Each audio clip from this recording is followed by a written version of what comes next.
सभी को नमस्कार। आज 1 फरवरी है और आज हमारा जो पहला पेपर हुआ है वो आयोजित हुआ है सेकंड ग्रेड साइंस के अंदर। जो वीडियो सॉल्यूशन वाली एक टेस्ट सीरीज राजस्थान के 60 से अधिक केंद्रों पर जिसका ऑफलाइन आयोजन कर रहे हैं, इसके साथ साथ इसका आयोजन ऑनलाइन भी किया जा रहा है। तो उसके संबंध में जैसा आपको पूर्व में बताया था, पेपर का लेवल, पेपर का पैटर्न किस प्रकार का रहा वो आप सबने दिया है, देखा है।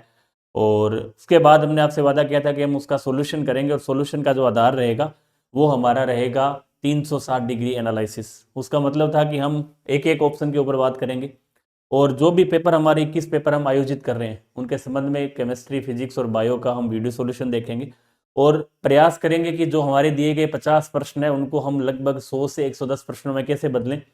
इसके लिए कुछ एक परिवर्तन हमने पुरानी टेस्ट सीरीज और इस टेस्ट सीरीज के अंदर किए हैं। उसमें हम बात करें, सबसे पहले तो आपने प्रश्नों को देखा होगा कि जो पुरानी टेस्ट सीरीज है और इस टेस्ट सीरीज के अंदर आपको काफ़ी ऐसे कूट वाले प्रश्न मिले होंगे, सुमेलित असुमेलित वाले प्रश्न मिले होंगे। जिस प्रकार से आरपीएससी जिस लेवल के प्रश्न जिस टॉपिक से बना रही है उसको आपने देखा होगा। और इसके साथ साथ टीचिंग मेथड के अंदर भी आपको कुछ कूट और असुमेलित वाले प्रश्न मिले होंगे। तो ऐसा ऐसा हमारा मिला जुला जो पेपर रहा है, जिस प्रकार से वर्तमान जो पैटर्न है वो चल रहा है। उसके बाद हम सॉल्यूशन की बात करें तो सॉल्यूशन के अंतर्गत भी हमने पार्ट 1 और पार्ट 2 के अंदर इसको डिवाइड करने का निर्णय लिया है, क्योंकि जो 50 प्रश्न है उनको एक साथ सॉल्यूशन करना शायद उतना प्रभावी नहीं है। और आपको भी समस्याएं होती है कि हाँ, शॉर्ट के अंदर जैसे हमें बताना होता है 1 घंटे के अंदर हम आराम से बता सकते हैं, लेकिन उसको फुल लेंथ सॉल्यूशन 360 डिग्री के कोण पर जब हम उसका सॉल्यूशन करेंगे, एनालिसिस करेंगे, तो उसमें आपको सामने पूरा आपको ऐसा लगेगा कि वास्तविक रूप से जो पेपर है उसको कैसे तैयार किया गया है। और उनका जो सॉल्यूशन देखने के बाद आपकी जो यूनिट है पूरी, चाहे आप केमिस्ट्री की हो, चाहे आपकी बायो की हो, चाहे वो फिजिक्स की हो, उन सब के अंदर आपको इसके अलावा कुछ पढ़ने की आवश्यकता नहीं रहेगी। इसी कड़ी के अंदर आज की जो शुरुआत है हम केमिस्ट्री विषय से करेंगे। केमिस्ट्री के अंदर दूलीचंद जी आपको पूरा आज का जो सॉल्यूशन है उसका पार्ट 1 बताएंगे, जिसके अंतर्गत लगभग 30 प्रश्नों का सॉल्यूशन हम देखेंगे। और आज का जो पेपर आपने दिया है, और जो लोग इस पेपर में शामिल नहीं हो सके, जिन्होंने ये पेपर नहीं ज्वाइन किया, उनके लिए हमने एक दिन का जैसा आपको बताया था कि सोमवार के दिन आप इसका रजिस्ट्रेशन कर सकते हैं। मतलब एक दिन सोमवार सुबह 7 बजे से लेकर रात्रि 12 बजे तक आपके रजिस्ट्रेशन पुनः खोले जाएंगे, जिसके तहत आप इन 12 घंटों के अंदर आपके जो रजिस्ट्रेशन जिन लोगों ने नहीं किए हैं, वो हमारा जो हेल्पलाइन नंबर है उस पर आप अपना व्हाट्सएप पर पूरी जानकारी आपको शेयर करनी है। जैसा कि टेलीग्राम चैनल जब हमारा ज्वाइन करते हैं तो उसमें इसके सामान्य जानकारी पूरी आपको बता रखी है कि आप रजिस्ट्रेशन कैसे कर सकते हैं।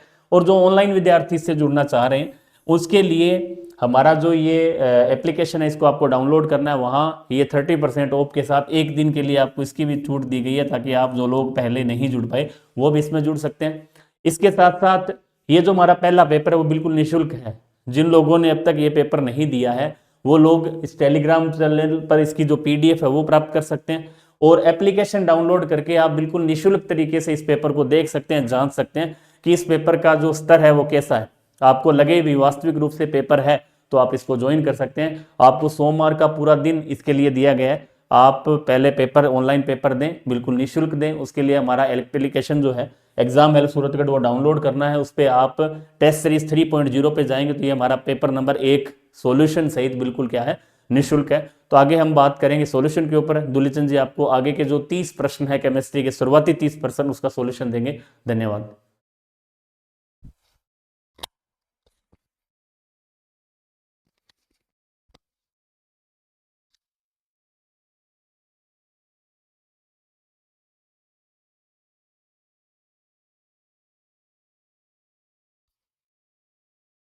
नमस्कार सभी को। एग्जाम हेल्प के इस ऑनलाइन प्लेटफॉर्म पे आप सभी का हार्दिक स्वागत, अभिनंदन है। साइंस सेकंड ग्रेड के लिए एग्जाम हेल्प के द्वारा जो एक नई टेस्ट सीरीज प्रारंभ की गई है 3.0, उस टेस्ट सीरीज का आज टेस्ट नंबर 1 हुआ। और टेस्ट नंबर 1 में जो केमिस्ट्री पोर्शन के जो क्वेश्चन हैं, 50 क्वेश्चन है, उनका अपन 2 वीडियो में सोल्यूशन लेने वाले हैं, 2 पार्ट के अंदर। क्योंकि एक पार्ट के अंदर शायद उतना जो है प्रभावी नहीं हो पाता, थोड़ा सा लेंथी भी हो जाता है। तो अपन जो है उसको 25-30 क्वेश्चन के या 30-20 क्वेश्चन के 2 पार्ट लेंगे और उनमें उसको अच्छी तरह एनालिसिस करेंगे। आज का जो टेस्ट हुआ उसका स्तर आपने देखा होगा, बिल्कुल आरपीएससी के नए मोड के अनुसार टेस्ट डिजाइन किया गया है। और जो टॉपिक जो टेस्ट के थे आज के, वो हमारे थे एटॉमिक स्ट्रक्चर और पॉलीमर। इन दोनों टॉपिक्स पे जितने संभावित क्वेश्चंस बन सकते थे वो आपको हमने दिए हैं। आप इन क्वेश्चनों का एक अच्छी तरह एनालिसिस करें, उनको अच्छी तरह तैयार करें। आपको ये क्वेश्चन अगर आपसे तैयार हो जाते हैं तो आने वाले एग्जाम में आपको किसी भी प्रकार की इन टॉपिक से संबंधित कोई समस्या उत्पन्न नहीं होगी। दूसरी बात है कि जब भी आप तैयारी स्टार्ट करें तो तैयारी में सबसे अहम जो रोल होता है ना, वो होता है प्रैक्टिस का। प्रैक्टिस का मतलब क्या है कि आप तैयारी कर रहे हैं, कोर्स आपने कर लिया है या आप कर रहे हैं, जैसा ही जो टॉपिक पढ़ा, जैसे मान लो आप जो कोर्स कर रखा है आपने या रिवीजन जो कर रहे हो आपने, जैसे मान लो एटॉमिक स्ट्रक्चर पढ़ा, तो एटॉमिक स्ट्रक्चर पढ़ते ही इस एटॉमिक स्ट्रक्चर के प्रैक्टिस क्वेश्चन यानी कि एमसीक्यू आपको जरूर सोल्व करने चाहिए। अगर आपने ये सोल्व नहीं किए और आपको एटॉमिक स्ट्रक्चर पूरा याद है, अच्छी तरह कंठस्थ है, लर्न हो गया है, आप एग्जाम हेल्प में इसके क्वेश्चन मेन एग्जाम के अंदर आप इसके क्वेश्चन सोल्व नहीं कर पाएंगे, आपको वहां कहीं ना कहीं हिचकिचाहट होगी। तो वो अगर आपको प्रैक्टिस करनी है, एमसीक्यू करना है, तो उसके लिए एग्जाम हेल्प की जो एक केमिस्ट्री की बुक है एमसीक्यू की, ये जो बुक है, इस बुक के अंदर हर टॉपिक वाइज आपको विद सॉल्यूशन विद व्याख्या एनसीईआरटी पे आधारित दे रखे आपके, उसके क्वेश्चन सोल्व कीजिए, फिर आप टेस्ट दीजिए, टेस्ट के क्वेश्चन सोल्व कीजिए, फिर आप मेन एग्जाम के अंदर देखना कि आपको कैसा महसूस होता है। आपको बिल्कुल ऐसा लगेगा जैसे आप तो बिल्कुल घर पे बैठे हो और पेपर सोल्व कर रहे हो। तो प्रैक्टिस जो है बहुत बहुत ज़्यादा इंपॉर्टेंट है। आप एक टॉपिक को पढ़ने के बाद में उसके क्वेश्चन सोल्व कर लो, 70 80 100 क्वेश्चन जितने भी आपको मिलते हैं, तो आप ये मान लो कि आपके टॉपिक अपने आप क्लियर होगा। दूसरी बात है, जब आप एमसीक्यू करोगे तो आपको जो है पता चलेगा कि मैंने जो टॉपिक पढ़ा है उसमें से कहाँ मेरे को प्रॉब्लम आ रही है, किस कंसेप्ट में प्रॉब्लम आ रही है, तो वो कंसेप्ट आपका क्लियर हो जाएगा। तो अपन अपनी बात स्टार्ट करते हैं। ये जो बुक्स है ये आपको कहाँ और कैसे मिलेगी? ये बुक आपको किसी भी बुक स्टोर पे नहीं मिलेगी। इसके लिए आपको क्या करना पड़ेगा, हमारा एग्जाम हेल्प का एक व्हाट्सएप नंबर है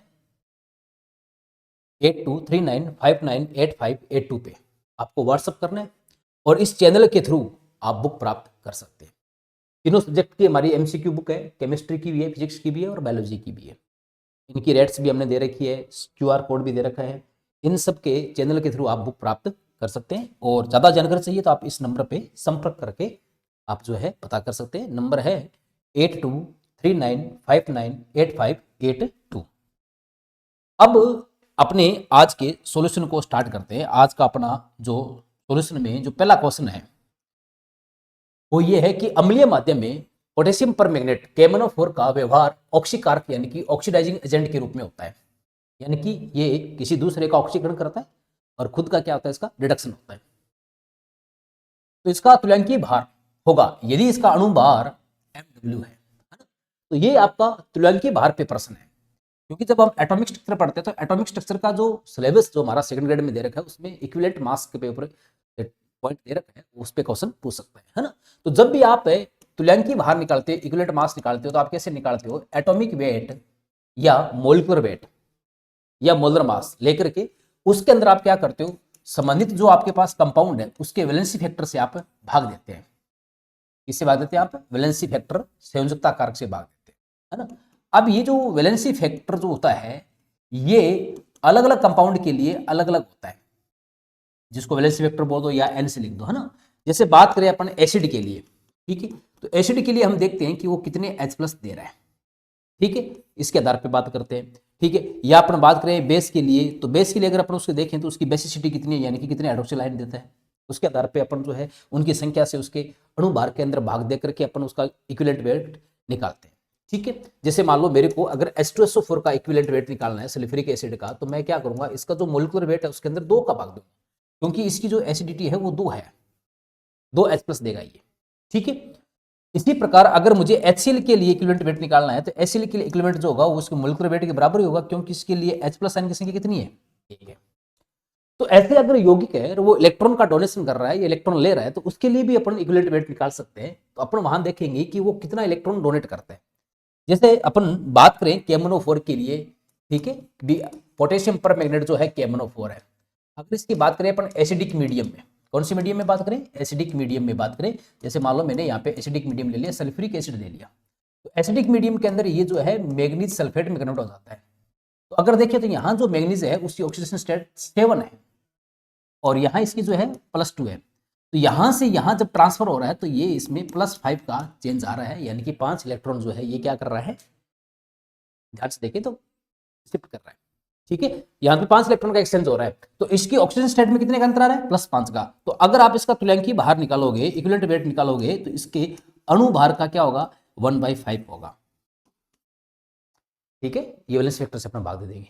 तो इसके अकॉर्डिंग हमारा आंसर कौन सा हो गया, हमारा हो गया आंसर नंबर 4 हो गया, यानी कि डी ऑप्शन हमारा हो जाएगा।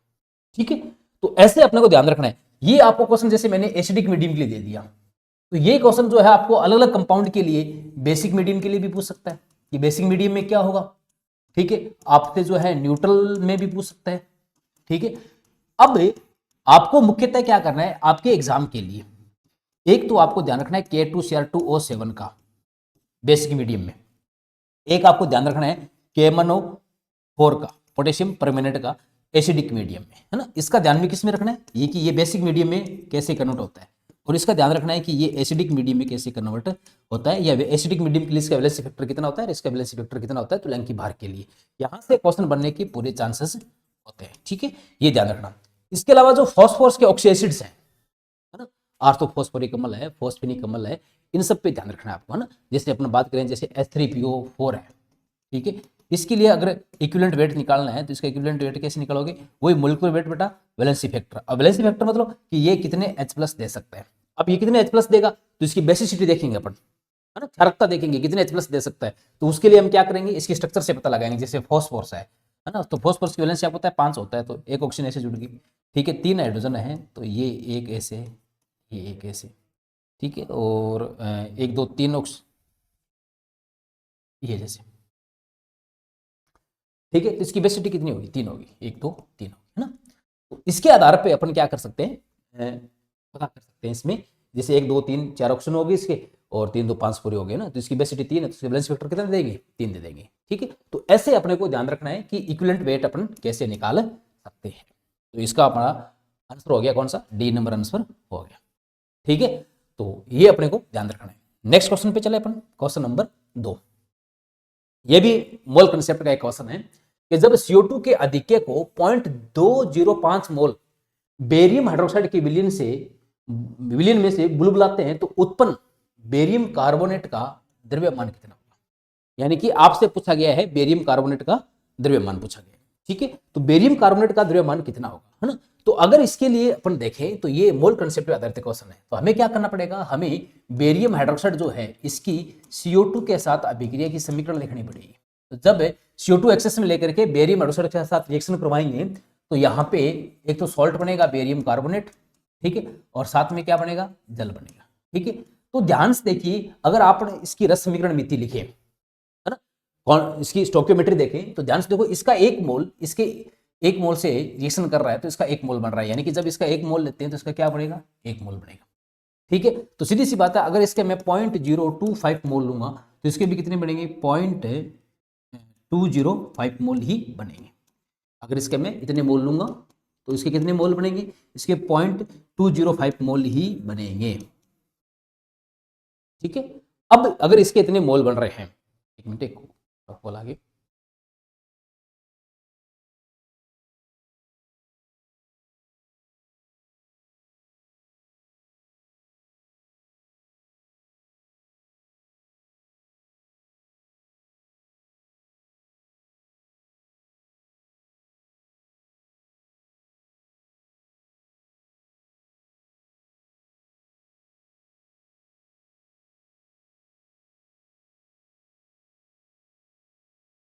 हाँ जी, तो इसके अगर 0.205 मोल लेंगे तो इसके भी 0.205 मोल बनेंगे।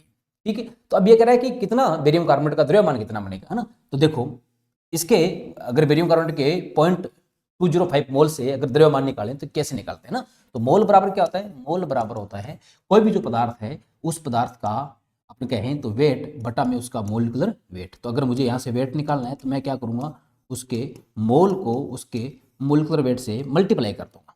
कितने मोल बन रहे हैं इसके, 0.205, इसका मोलिकुलर वेट लगभग अपन कहें तो 197.34, या मैं इसको 197.8 5 ले सकता हूँ या 198 ले सकता हूँ। इसको गुणा करेंगे तो गुणा करने पर हमारे पास में आएगा 40.5 ग्राम आएगा। आंसर नंबर इसका क्या हो जाएगा, बी नंबर आंसर आ जाएगा।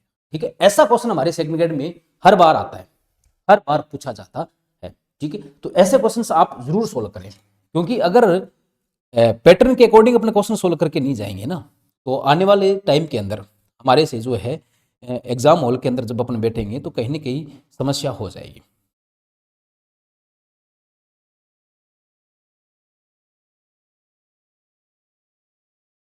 ये हमारा दूसरा क्वेश्चन हो गया।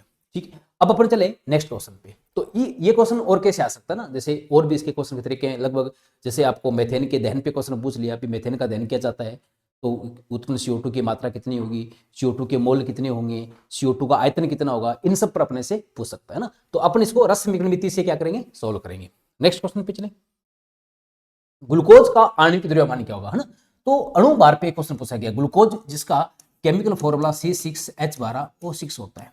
तो अणु भार क्या होता है, अणु भार होता है कि इसके अंदर जितने परमाणु हैं उन सभी परमाणुओं के द्रव्यमानों का योग होता है।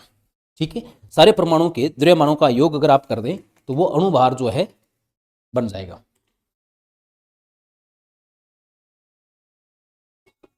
तो देखिए इसमें, देखिए तो इसमें 6 कार्बन है। ठीक है, तो 6 गुना कार्बन का परमाणु द्रव्यमान प्लस 12 गुना हाइड्रोजन का द्रव्यमान प्लस 6 गुना ऑक्सीजन का द्रव्यमान, इन सबको अगर आप सोल्व करेंगे तो आपके पास में आएगा 180.162 AMU एटॉमिक मास यूनिट आएगा, यानी कि बी नंबर आंसर आ जाएगा। ठीक है, ये तो बिल्कुल बेसिक सा क्वेश्चन है, ये भी सेकंड ग्रेड में पूछा गया क्वेश्चन है ऐसा। ठीक है, तो आपको कार्बन से 6 गुना 12, 12 गुना 1 और 6 गुना जो है 16। ठीक है, तो ऐसे आप अगर सोल्व करते हो आप, है ना, तो ये आपके पास है लगभग कितना आ जाएगा, 180 जो है आपके पास आ जाएगा ना। यहाँ पे जैसे 6 गुना 12 करते हैं, ठीक है, 12 गुना 1 करते हैं, 6 गुना आप क्या करते हैं, ठीक है, तो ये हो गया 72, ये होगा और वो हो गया आपका 96, 0 17 8 9 17 रहेगा 18, यानी कि लगभग 180 ग्राम आ जाएगा। एमयू बात करें तो 180.162 एमयू। एमयू क्या होता है, एमयू होता है एटॉमिक मास यूनिट होता है। ठीक है, तो ऐसे अपन निकालेंगे। ठीक है, तो ऐसे आपको अणुभार भी निकालना आना चाहिए। नेक्स्ट क्वेश्चन, एक यौगिक में 4.07% हाइड्रोजन है, 24.27% कार्बन है और 7.165% क्लोरीन है। यौगिक का मोलर द्रव्यमान 98.96 ग्राम है। तो इसका मूलानुपाती सूत्र यानी कि एम्पिरिकल फॉर्मूला क्या होगा। बहुत ही अच्छा प्रश्न है, एम्पिरिकल फॉर्मूले पे लगभग आरपीएससी क्वेश्चन पूछ रही है, तो हमें एम्पिरिकल फॉर्मूला भी निकालना चाहिए और एम्पिरिकल फॉर्मूले से हमें मोलिकुलर फॉर्मूला भी निकालना आना चाहिए, अणु जो है सूत्र भी निकालना आना चाहिए। तो देखो इसको कैसे निकालेंगे, अपन ये मानते हैं कि जो पूरा यौगिक है, ठीक है ना, जो पूरा यौगिक है उसका पूरा द्रव्यमान मान लो आप 100 ग्राम। अगर 100 ग्राम है, पूरे का 100 ग्राम मान लें, तो 100 ग्राम माने तो उसमें फिर अपन डिसाइड करें तो हाइड्रोजन, कार्बन और क्लोरीन जैसे 3 अपने को तत्व दे रखे हैं, तो हाइड्रोजन का द्रव्यमान हो जाएगा 0.07 ग्राम। ठीक है, हाइड्रोजन का, और कार्बन का हो जाएगा 24.27 ग्राम और क्लोरीन का हो जाएगा आपके 71.65 ग्राम हो जाएगा। ठीक है, ये हमारे पास इनकी मात्रा आ गई। मात्रा आने के बाद में अपन क्या निकालेंगे, इनके मोल निकालेंगे। तो इसका मोल कैसे निकालेंगे, इसके अपन परमाणु द्रव्यमान से भाग दे देंगे, जैसे 1 से भाग देंगे तो इसके मोल आएंगे 4.07 मोल। इसके मोल निकालेंगे तो 24.27 भाग बाय 12, तो इसके लगभग आ जाएंगे 2.02 मोल आ जाएंगे। लगभग मैं आपको कह रहा हूं, इसमें अगर भाग देंगे 71.65 बटा में 35.5 से डिवाइड करें तो इसके भी लगभग 2.02 मोल आ जाएंगे। ठीक है, अब ये मोल अपने पास में आ गए। मोल आने के बाद में अपन इनका सरलतम अनुपात निकालेंगे। ठीक है, सिंपल रेशियो निकालेंगे। तो सिंपल रेशियो यानी कि सरलतम अनुपात कैसे निकालेंगे, देखो सरलतम अनुपात निकालने का एक तरीका है कि आपको क्या करना है, जो मोल आए ना, जैसे हाइड्रोजन के मोल आए हैं, कार्बन के आए हैं, क्लोरीन के हैं, तो इनमें सबसे छोटी संख्या का भाग देना है। जैसे 4.07 है, इसमें सबसे छोटी संख्या कौन सी, 0.02 है, इनका भाग देना है। और ये भाग भी लगभग पूरा जाना आपको जो है पूर्णांक में ही लिखना है। तो इनके मोल के अंदर सबसे छोटी संख्या का अपन क्या करते हैं, भाग देते हैं। तो यहां देखें तो सबसे छोटी संख्या यही है, चाहे ये ले लो चाहे ये ले लो। तो अगर इसमें इसका भाग देंगे तो इसका मान लगभग कितना आएगा, 2 आएगा। इसका मान लगभग कितना आएगा, 1 आएगा। और इसका मान भी कितना आएगा, 1 आएगा। यानी कि मूलानुपाती सूत्र होता है क्या है कि जो यौगिक है उसमें परमाणुओं का सरलतम अनुपात होता है। ठीक है, तो यहां देखें तो यहां पर जो हाइड्रोजन है वो तो 2 है। ठीक है, कार्बन जो है वो 1 है और क्लोरीन है वो भी कितना है, 1 है। तो इसका मूलानुपाती सूत्र क्या बन गया, CH2Cl बन गया, ये CH2Cl बन गया। ठीक है, अब हमने मूलानुपाती सूत्र निकाल लिया। अब हम क्या निकालेंगे, हम जो है जो मूलानुपाती सूत्र है उससे अपन क्या निकालते हैं, मूलानुपाती सूत्र से अपन निकालेंगे अणु सूत्र निकालेंगे। तो ये आपको मैं एक एक्स्ट्रा बता रहा हूं, तो ये कैसे निकालेंगे देखिए। आपको क्या करना है, अणु सूत्र निकालने के पहले आपको एक वैलेंसी फैक्टर निकालना पड़ेगा। वैलेंसी फैक्टर आप कैसे निकालोगे कि जो आपको अणु भार दे रखा है उस अणु भार के अंदर आपको क्या करना है, जो यौगिक का मूलानुपाती सूत्र जो भार है उस भार का भाग देना है। तो अणु भार जैसे आपको दे रखा है प्रश्न के अंदर, कितना दे रखा है, 98.96 दे रखा है, 98.96 ग्राम दे रखा है। ठीक है, अब इसमें मूलानुपाती सूत्र भाग देंगे। तो मूलानुपाती सूत्र का भाग देंगे तो देखो ध्यान से, कहां गया सूत्र, ये रहा। एक कार्बन है तो एक कार्बन कितना हो जाएगा, 12, दो हाइड्रोजन है तो 12 2 14 14, और ये आपके क्लोरीन 35.5, तो यह हो गया आपका 49.5, 49 पॉइंट कितना हो गया, लगभग 5 हो गया। इसको लगभग काटोगे तो ये आपके पास लगभग कितना आएगा, 2 आएगा। ठीक है, अब 2 आ गया तो आपको क्या लिखना है, इसका अणुसूत्र निकालना है। तो अणुसूत्र कैसे लिखोगे आप इसका, देखो आपने जो मूलानुपाती सूत्र लिखा था CH2Cl, इसको क्या कर दो, 2 से गुणा कर दो प्रत्येक परमाणु को, यानी कि ये हो जाएगा C2H4Cl2 हो जाएगा। ठीक है, ये इसका क्या हो गया, अणुसूत्र हो गया। तो आपका क्वेश्चन तो केवल यहां तक था, आज का जो क्वेश्चन था वो केवल यहां तक था। ठीक है, मैंने आपको आगे अणुसूत्र निकाल के भी बता दिया। तो ये ऐसा question very very important question है, आरपीएससी का फेवरेट क्वेश्चन है, एग्जाम में पूछ सकता है, यहां डाटा चेंज हो सकते हैं। ठीक है, तो ये ध्यान रखना है आपको। क्या करना है, सबसे पहले जो आपको परसेंटेज दे रखा है उनको 100 ग्राम मान करके, पूरा 100% मान करके, 100 ग्राम मान करके, और उनमें से आपको मात्रा निकाल लेनी है। जैसे ये मैंने मात्रा निकाल ली। ठीक है, फिर आपको क्या करना है, मोल निकालना है, परमाणु द्रव्यमान है उसको भाग दे करके, जो मोल आगे उस मोल से आपको सरलतम अनुपात निकालना है। और सरलतम अनुपात आप कैसे निकालोगे, आप क्या करोगे, जो मोल निकाले उनमें जो सबसे छोटी संख्या ना, उसको प्रत्येक संख्या के अंदर आपको डिवाइड करते जाना है, प्रत्येक संख्या के अंदर भाग देते गए तो मुझे एक जो है लगभग पूर्णांक संख्या प्राप्त होती है। इस पूर्णांक को क्या कहेंगे, ये जो है प्रत्येक परमाणु का जो है संख्या है कि उस मूलानुपाती सूत्र के अंदर कितने होंगे। जैसे हाइड्रोजन के लिए 2 है तो मतलब 2 हाइड्रोजन है, क्लोरीन के लिए 1 है मतलब 1 है, कार्बन 1 है तो मतलब 1 है। जैसे मैंने फॉर्मूला लिख दिया CH2Cl, तुम्हारा आंसर कौन सा हो गया, ए नंबर आंसर हो गया। फिर इसे अणुसूत्र कैसे निकालेंगे उसमें भी अपने चर्चा कर ले। नेक्स्ट क्वेश्चन, तो ऐसे क्वेश्चन जो है मोल कंसेप्ट के बहुत अच्छे क्वेश्चन है, ये आपको जरूर इन पे प्रैक्टिस करनी चाहिए। 10 ग्राम शुद्ध कैल्शियम कार्बोनेट को, है ना, देखो ऐसा क्वेश्चन भी एग्जाम में आ सकता है, क्योंकि मोल कंसेप्ट में क्या करते हैं कि जो मोल है, ठीक है, मोल का पदार्थ की मात्रा के साथ क्या संबंध है, ठीक है, पदार्थ के वॉल्यूम के साथ क्या संबंध है, ठीक है, नंबर ऑफ एटम के साथ क्या संबंध है, इन सब में आपको संबंध पता होना चाहिए, है ना। जैसे अपने पढ़ते हैं कि जो 1 मोल जो पदार्थ होता है उसका भार जो है उसके अणु भार के बराबर होता है, और उसके अंदर जो कणों की संख्या होती है वो अवोगाद्रो नंबर के बराबर होती है, ये बात रहनी चाहिए। ठीक है, और अगर 1 मोल गैस है तो उस गैस का जो आयतन होता है वो 22.4 लीटर होता है, या अपन कह सकते हैं तो 22,400 ml होता है। ये संबंध आपने सबने पढ़ा है अच्छी तरह, इन पे क्वेश्चन कैसे भी बन के आ सकते हैं। ठीक है, तो ये कंसेप्ट हमारे क्लियर होने चाहिए। अब इन पे जितने क्वेश्चन संभावित है वो आपको एग्जाम में की जो केमिस्ट्री की बुक है, मल्टीपल चॉइस क्वेश्चन की जो बुक है उसमें आपको हर टाइप का, हर लैंग्वेज का क्वेश्चन मिल जाएगा। वो अगर आपने सोल्व कर ली, आपकी नहीं आ पा रहा है, बस बात है कि उसको अच्छी तरह सोल्व करना है। उसमें हमने व्याख्या भी साथ में दे रखी है। तो अपन इस क्वेश्चन को सोल्व करते हैं कि 10 ग्राम शुद्ध कैल्शियम कार्बोनेट को गर्म करने पर प्राप्त CO2 गैस का NTP, मानक ताप और दाब, है ना, नॉर, ठीक है, आयतन ज्ञात कीजिए। तो देखो कैल्शियम कार्बोनेट को गर्म किया जा रहा है, तो कैल्शियम कार्बोनेट आपको पता है कि जब कैल्शियम कार्बोनेट को गर्म करने की समीकरण क्या होती है, जब कैल्शियम कार्बोनेट को गर्म करते हैं तो ये टूट करके एक तो कैल्शियम ऑक्साइड देता है और साथ में CO2 गैस देता है। अगर मैं इस समीकरण की रस समीकरण मिति देखूं, स्टोइकियोमेट्री देखूं, तो मैं क्या देखता हूं कि इसका 1 मोल जो है जब टूटता है तो CO2 का 1 मोल देता है। ठीक है, इसका जब 1 मोल टूटता है किसका, कैल्शियम कार्बोनेट का, तो CO2 का मुझे कितना मोल प्राप्त हो रहा है, 1 मोल प्राप्त हो रहा है। ये बात मुझे कहां से पता चल रहा है, ये इस समीकरण की रस समीकरण मिति यानी कि स्टोइकियोमेट्रिक कोएफिशिएंट से पता चल रहा है। ठीक है, इसका 1 मोल का मतलब होता है कैल्शियम कार्बोनेट का, कैल्शियम कार्बोनेट के 1 मोल का मतलब है कि 100 ग्राम, यानी कि जब इसका 100 ग्राम टूटता है तो इसके मुझे जो है 1 मोल यानी कि 44 ग्राम प्राप्त होते हैं, क्योंकि इसका अणु भार कितना है, 44 ग्राम है, और इसका कितना है, 100 ग्राम है। ठीक है, तो मैं ये भी कह सकता हूं कि या तो 44 ग्राम मिलेगी, या मुझे पूछे कि सर आयतन कितना मिलेगा, तो मैं कहूंगा 22,400 ml मुझे CO2 गैस प्राप्त होती है। किससे? 100 ग्राम से। तो ध्यान से देखिए कि 100 ग्राम कैल्शियम कार्बोनेट आपको देता है 22,400 ml CO2, तो 1 ग्राम कैल्शियम कार्बोनेट कितनी CO2 देगा? 22,400 बटा में 100 ml CO2 मुझे देगा। ठीक है, तो अब ये प्रश्न कह रहा है कि 10 ग्राम से कितनी मिलेगी। प्रश्न क्या कह रहा है अपना, 10 ग्राम से आपको कितनी मिलेगी। तो 10 ग्राम से कैसे निकालेंगे? जो 22,400 बटा 100 है उसको 10 से गुणा कर दोगे, कितनी ml मिलेगी। अब इसको काट लेते हैं, 0 से 0 कट गया, 1 0 से 0 कट गया, तो ये अपने मिलेगी 2240 ml CO2 मिलेगी। यानी कि आंसर नंबर हमारा क्या हो जाएगा? डी नंबर आंसर हो जाएगा। ठीक है, तो ये ऐसे क्वेश्चंस एग्जाम के आजकल फेवरेट बने हुए हैं आरपीएससी के, तो ऐसे क्वेश्चंस आप जरूर सोल्व करके जाएं। नेक्स्ट क्वेश्चन है, ये ब्रोमीन दे रखा आपको, है ना। कोई भी तत्व का जो निरूपण होता है वो कैसे किया जाता है कि कोई भी तत्व जब हम पढ़ते हैं एटॉमिक स्ट्रक्चर में, तो किसी भी तत्व का निरूपण पढ़ते हैं ना, कोई भी तत्व जो होता है उस तत्व का जब अपन निरूपण पढ़ते हैं तो निरूपण ऐसे किया जाता है।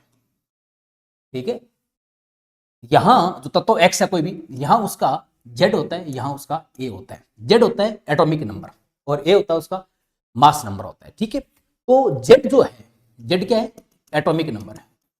ठीक है, एटॉमिक नंबर है। ठीक है, और एटॉमिक नंबर किसके बराबर होता है? नंबर ऑफ प्रोटॉन के बराबर होता है। यानी कि जितने उसमें प्रोटॉन है उतना ही उसका क्या होगा? एटॉमिक नंबर होगा। ठीक है, ए क्या है इसका? ए है इसका मास नंबर। मास नंबर जो है ना ए, ये किसके बराबर होता है? ये बराबर होता है प्रोटॉन प्लस न्यूट्रॉन के बराबर होता है।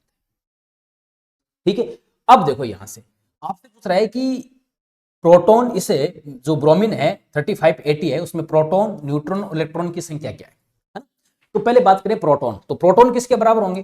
प्रोटॉन तो आपको बता ही दिए मैंने आपको, प्रोटॉन जो बराबर होंगे किसके? जेड के। और जेड कितना है इसका? 35 है, तो नंबर ऑफ प्रोटॉन कितने होगी? 35 होंगे।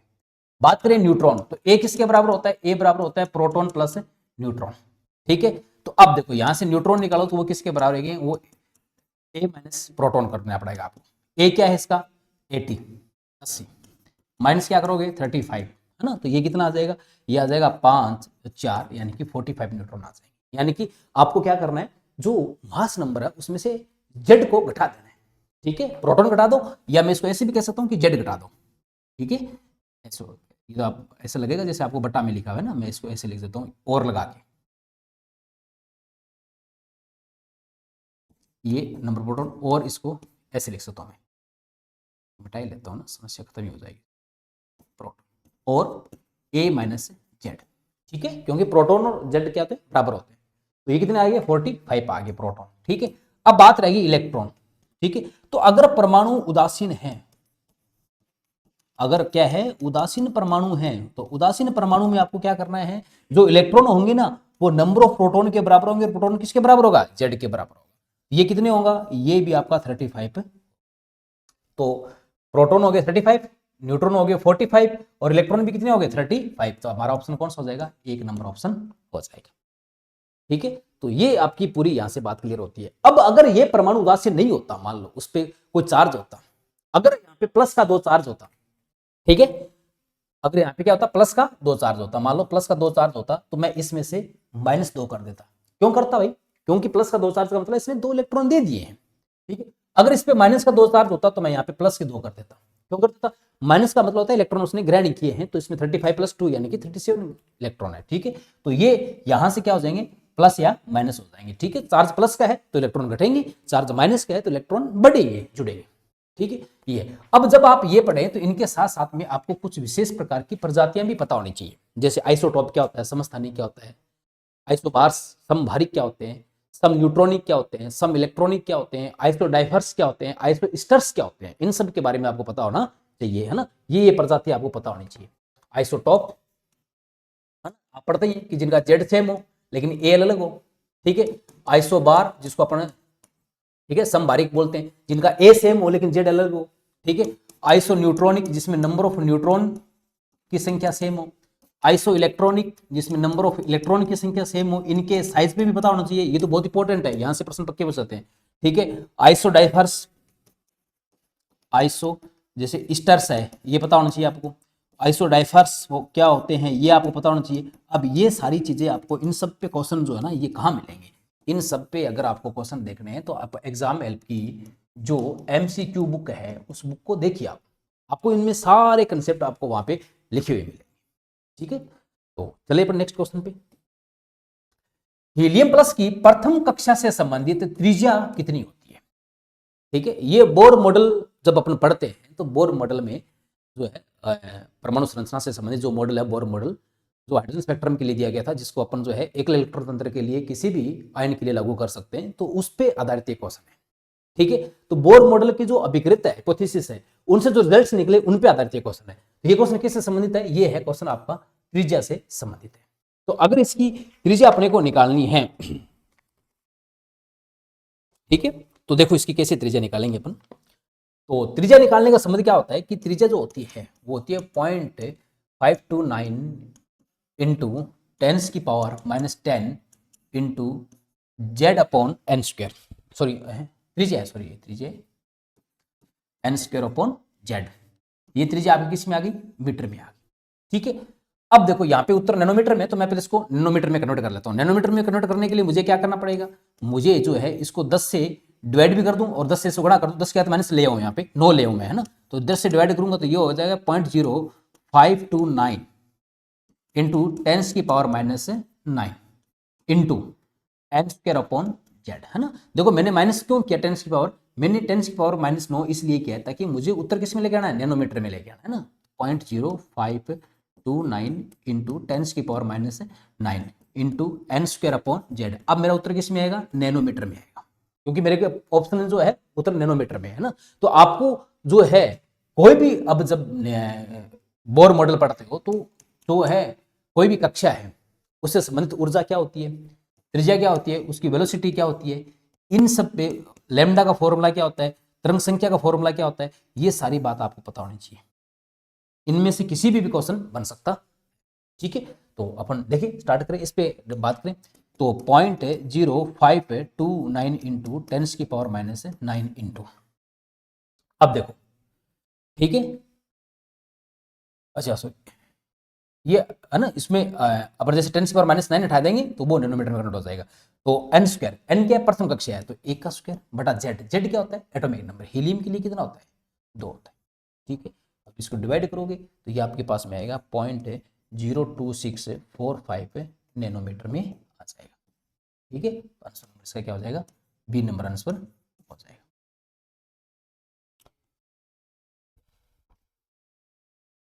चलिए नेक्स्ट है हीलियम प्लस के तृतीय कक्ष में यानी कि थर्ड ऑर्बिट में इलेक्ट्रॉन का वेग क्या होगा? तो वेलोसिटी निकालनी सेंटीमीटर प्रति सेकंड में निकालनी है ना। तो सेंटीमीटर प्रति सेकंड में अगर वेलोसिटी निकालनी है तो ये अपन कैसे निकालेंगे? तो देखो वेलोसिटी का जो फॉर्मूला होता है वो क्या होता है? रिजल्ट होता है 2.8 इंटू 10 की power 8 z upon n upon z होता है, sorry velocity z upon n. ये किस में आएगा? सेंटीमीटर प्रति सेकंड में।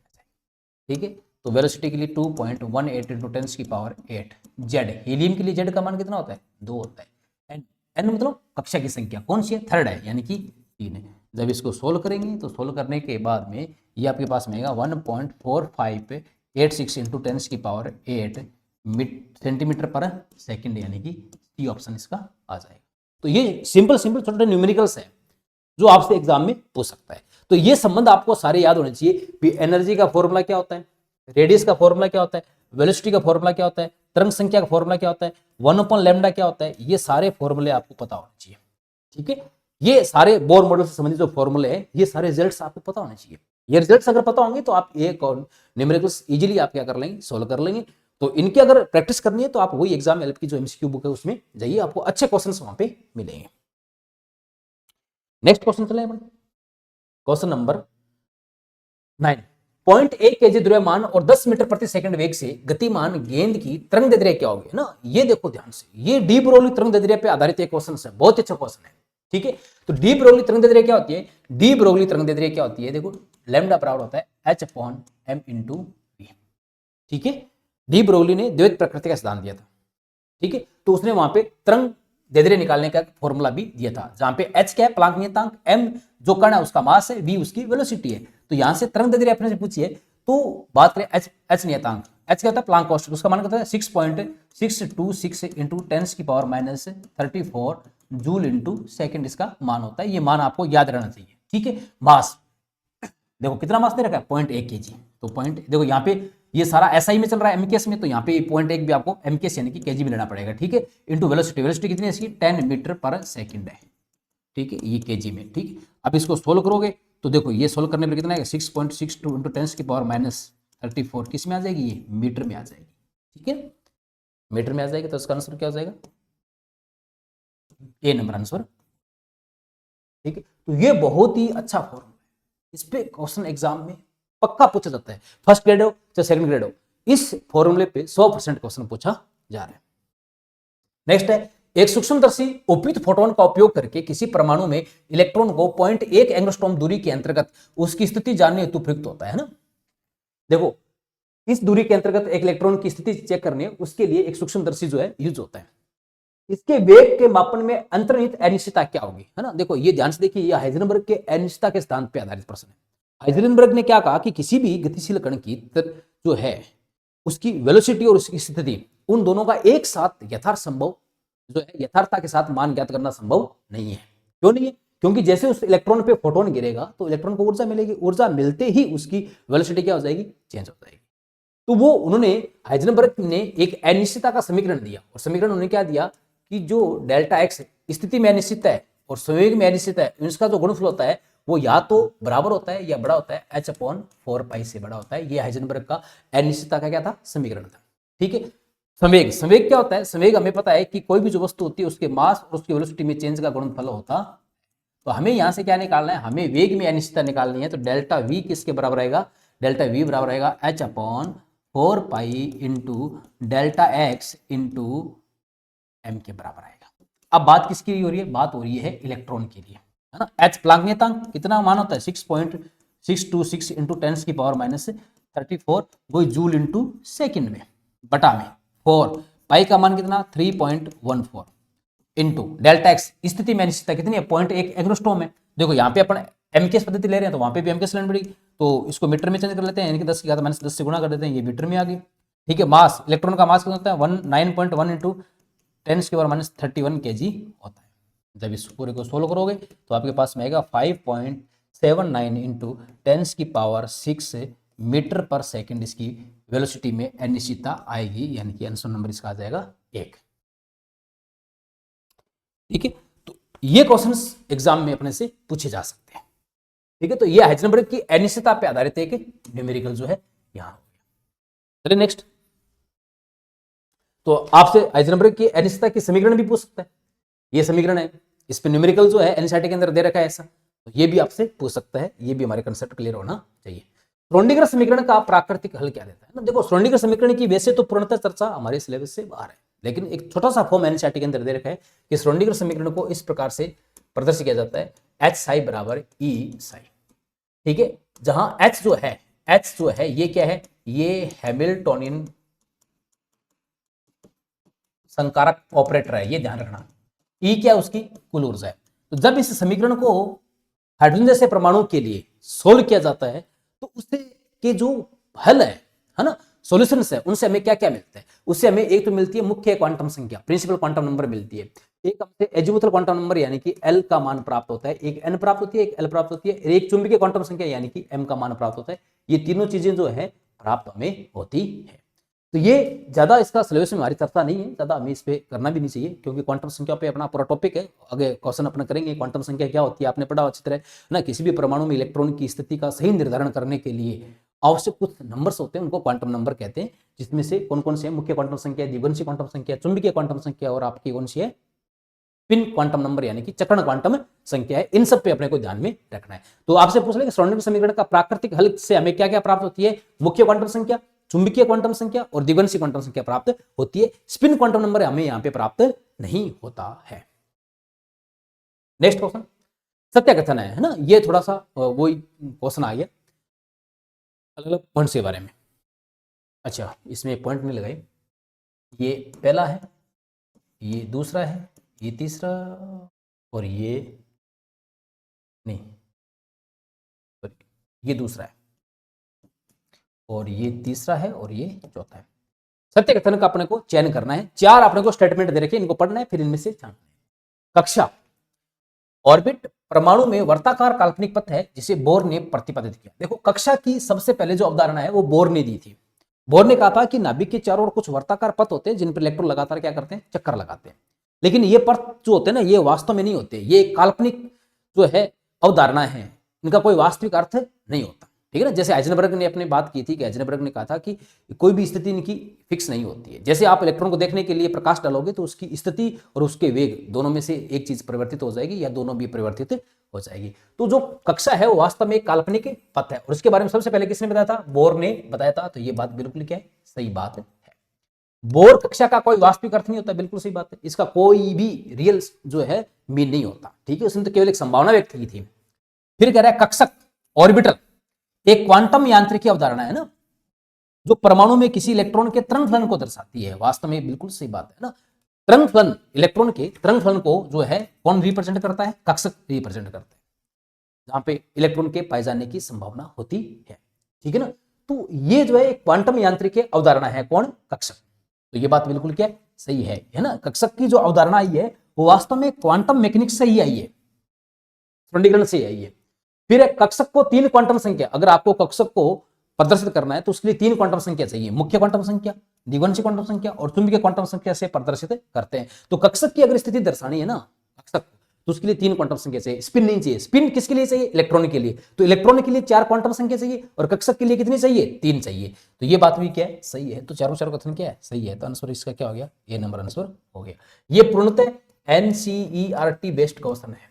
आप जो है एनसीईआरटी जब पढ़ें तो एनसीईआरटी के अंदर है बोर्ड का जो मॉडल दे रखा है उसके बाद में एक जो है छोटा सा जो है डायरी नोट दे रखा है। उस डायरी नोट के अंदर आप देखना ध्यान से, आपको कक्षा और कक्षक के बारे में अच्छी तरह जानकारी दे रखी है कि वास्तव में जो कक्षक है वो तरंग फलन है। ठीक है, और इसी तरंग फलन का क्वांटम यांत्रिकी में जो है परिणाम है कक्षक की प्राप्ति होना। और कक्षक को रिप्रेजेंट करने के लिए 3 क्वांटम संख्या की आवश्यकता होती है, एन, एल और M। लेकिन अगर आपको इलेक्ट्रॉन की स्थिति दर्शानी है तो 4 की आवश्यकता। इसका आंसर हो जाएगा हमारा 1 नंबर आंसर हो जाएगा। नेक्स्ट क्वेश्चन, n बराबर 3 से संबंधित कुल कक्षक व डी कक्षक कितने होंगे, है ना। तो इसके कई फॉर्मूले निकालने के। अगर आपको मुख्य क्वांटम संख्या दे रखी है और कक्षक की संख्या पूछे भी कुल कितने कक्षक होंगे, तो उसके लिए फॉर्मूला होता है, आपने पढ़ा होगा n²। और आपसे पूछा है कि उसके अंदर कुल कितने इलेक्ट्रॉन होंगे, तो उसके लिए आपने फॉर्मूला पढ़ा होगा 2n²। तो अगर इससे निकालेंगे तो 3 का स्क्वायर करेंगे तो कितनी आएगी, 9 आएगी। एक तो ये है। ठीक है, डी कक्षक कितने होंगे ये हमें इससे पता नहीं चलेगा। तो हम कैसे निकालेंगे, अगर आपको n का मान दे रखा है तो n के मान से आप क्या निकालेंगे, आप l का मान निकालेंगे। और आपको पता है कि जो l का मान होता है वो कहां से कहां तक होता है, 0 से लेके n-1 तक होता है। अगर आपको n का मान दे रखा है तो उससे अगर आपको l का मान निकालना है तो क्या करोगे आप, 0 से n-1 तक होता है। ठीक है, l का मान आने के बाद में आपके पास में कक्षक भी आ जाएंगे, इलेक्ट्रॉन भी आ जाएंगे। जैसे मैं बात करूं n बराबर 3 के लिए, ठीक है, तो n बराबर 3 के लिए l का मान 0 भी हो सकता है, L का मान जो है 1 भी हो सकता है, L का मान जो है 2 भी हो सकता है। यानी कि इतने मान संभव होंगे 0 से लेके n-1 तक, 0, 1, 2। कौन कौन से मान होंगे, 0, 1 और 2, 3 मान। अगर L का मान 0 है तो आपको पता है कि वहां पे कौन सा उपकोष होगा, उपकोष होगा आपके पास में S।